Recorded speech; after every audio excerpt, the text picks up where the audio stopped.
নমস্কার সকলকে। যোগা উইথ রূপার পক্ষ থেকে আমি রূপা ভট্টাচার্য, একজন যোগা টিচার এবং ইনস্ট্রাক্টর, ডিপার্টমেন্ট অফ আয়ুষ। আমি ইন্ডিয়ান যোগা অ্যাসোসিয়েশনে যুক্ত আছি। এখন কথা হলো, আমার চ্যানেলটা কিন্তু যোগের চ্যানেল। যোগ বলতে কিন্তু প্রকৃত অর্থে কি বোঝায় সেই নিয়ে কিন্তু মানুষের মধ্যে অনেক কনফিউশন আসে। যোগ বলতে কিন্তু লোকে খানিক হাত পা ছোড়া, ফিজিক্যাল এক্সারসাইজ এগুলোকেই বোঝায়, কিন্তু যোগ কি তাই? না, যোগ কিন্তু তা নয়। যোগের বিভিন্ন ভাগ আছে, যেমন রাজযোগ, অষ্টাঙ্গ যোগ, হঠযোগ, লয় যোগ, কর্মযোগ, অনেকগুলো। এখন যোগের যদি আমরা যোগ করতে চাই বা যোগে যদি আমি নিবিষ্ট হতে চাই, তাতে প্রথমেই আমাদের যেটা করতে হয়, শরীরকে সুস্থ করতে হয়। কেন, আপনি যখন ধ্যান করতে বসবেন, ভগবানের আরাধনা করবেন বা যোগ করবেন, তখন কিন্তু সবার আগে আপনার যদি শরীরটা খারাপ হয়, তখন কিন্তু আপনি সেটাতে মনোযোগ নিবেশ করতে পারবেন না। সেই জন্য প্রথমেই আসে যোগে যেটা, সেটা অষ্টাঙ্গ যোগ। এখন এই পৃথিবীতে যোগ যে সৃষ্টি করেছেন, সেই সৃষ্টিকর্তা হচ্ছে শিব। শিবকেই আমরা আদি যোগী বলা হয়। শিবের থেকেই গোরক্ষনাথ, নাথ সম্প্রদায় ধীরে ধীরে যোগটাকে প্রচার করে। এখন শিব আর পার্বতীর মধ্যে যোগের কিন্তু একটা বিশাল সম্পর্ক আছে। পার্বতী ছিল হিমালয় রাজের কন্যা। তিনি ছিলেন মনুষ্য শরীর এবং মনুষ্যই, কিন্তু শিব যেহেতু দেবতা, শিবের সঙ্গে পার্বতীর বিবাহ অবশ্যম্ভাবিকভাবে ঘটেছিল। শিব পার্বতীকে নিয়েই সবসময় চিন্তা করত এবং তিনি পার্বতী শিবের গলায় মালা দেবে ঠিক করেছিল। এদিকে এক অসুর রাজ, তিনি ব্রহ্মার কাছ থেকে বর পেয়েছিলেন যে তিনি শিবের পুত্রের হাতেই মৃত্যুবরণ করবেন, কিন্তু শিব যদি বিবাহ না করে তাহলে তো পুত্র সন্তানের আশা নেই। সেই জন্য অন্য দেবতারা, ব্রহ্মা, বিষ্ণু, সবাই যারা আমাদের পৃথিবীকে লালন কর্তা, রক্ষা কর্তা, সবাই মিলে ঠিক করলো যে শিবের বিবাহ দেবে। শিব তখন বলল যে আমি বিবাহ করতে পারি, কিন্তু পার্বতীকে দেবতা হতে হবে।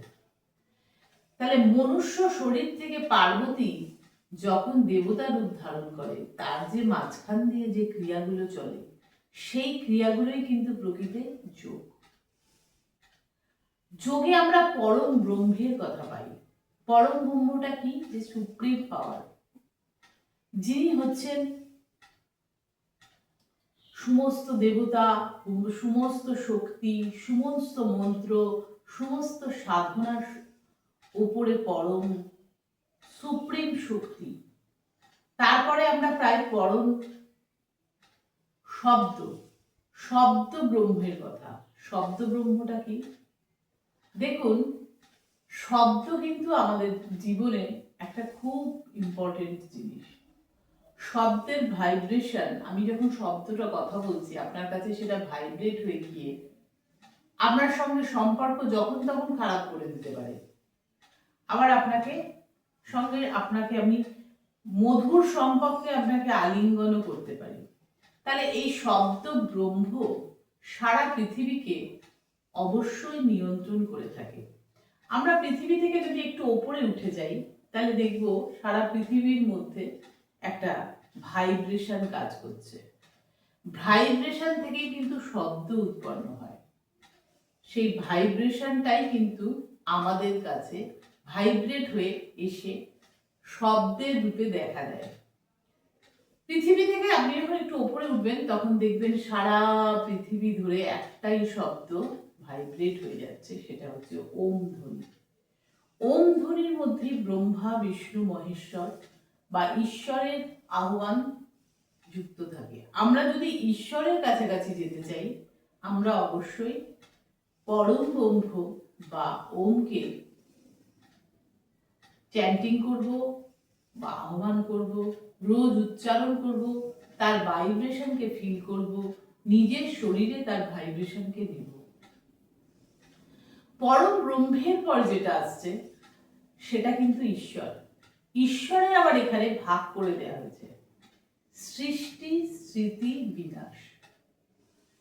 এক ঈশ্বর পৃথিবীকে সৃষ্টি করেছে, এক ঈশ্বর সৃষ্টিকে পালন করেন, আরেক ঈশ্বর সৃষ্টিকে নাশ করেন। তাহলে সৃষ্টিকর্তা হচ্ছে ব্রহ্ম, পালনকর্তা হচ্ছে বিষ্ণু এবং বিনাশ অপরদিকে শক্তির ক্ষমতা হচ্ছে মহেশ্বর। এই মহেশ্বর থেকেই কিন্তু আমাদের যোগের উৎপত্তি। যোগই পারে আপনাকে সেই অন্তিম শক্তি দিতে। এই হলো আমাদের যোগের উৎপত্তি বা প্রাথমিক ডেফিনিশন। শিব পার্বতীর যে ক্রিয়া, শিব কিভাবে, শিব যেমন পার্বতীর স্বামী, পার্বতীর রক্ষাকর্তা, তেমনি কিন্তু পার্বতীর শিক্ষা গুরুও শিব। শিব যেভাবে পার্বতীকে দেবতা রূপে উন্নীত করেছিল সেটা নিয়ে অনেক বই লেখা হয়ে গেছিল।